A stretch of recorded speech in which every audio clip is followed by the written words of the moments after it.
Euphrates region carried a great risk.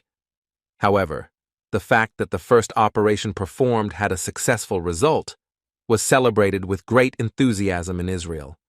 The news that several of the border towns located on the border with Gaza and the Hamas militia stationed in these towns had surrendered prompted Israeli citizens to celebrate enthusiastically on the streets of the capital Tel Aviv.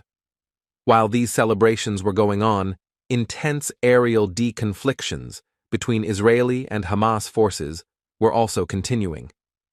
However, these celebrations were short-lived due to heavy rainfall and flooding. After this operation, which was successfully organized by the Israeli army, it was expected that a full-scale ground operation against Gaza would be launched. However, the intense weather that suddenly subsided led to flooding of some border towns in the Gaza Strip, especially the capital Tel Aviv.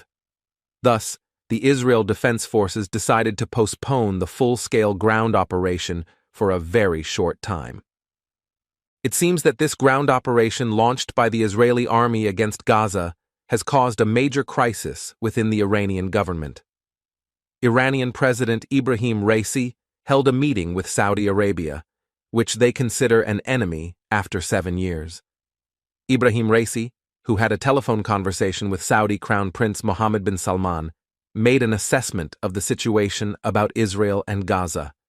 It seems that this ground operation that Israel will launch against Hamas has led even the Muslim countries that are enemies to make peace again.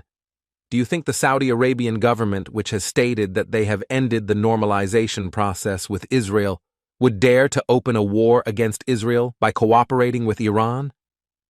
Shortly after these negotiations between Iran and Saudi Arabia, Iranian Foreign Minister Hossein Emir Abdullahian and Hamas political leader Ismail Haniyeh met in Qatar.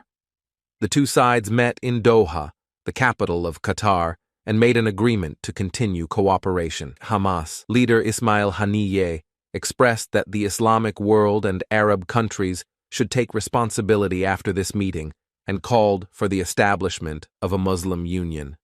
Israel and Iran have been conducting mutual airstrikes under the name of the War of Shadows for years. The Iranian government seems to want all Muslim countries to come together and form a union against Israel, although Iran states that it does not provide military support to Hamas. It is known that Iran is the biggest supporter of Hamas. Do you think Iran would form a large Muslim league against Israel to turn this war between Palestine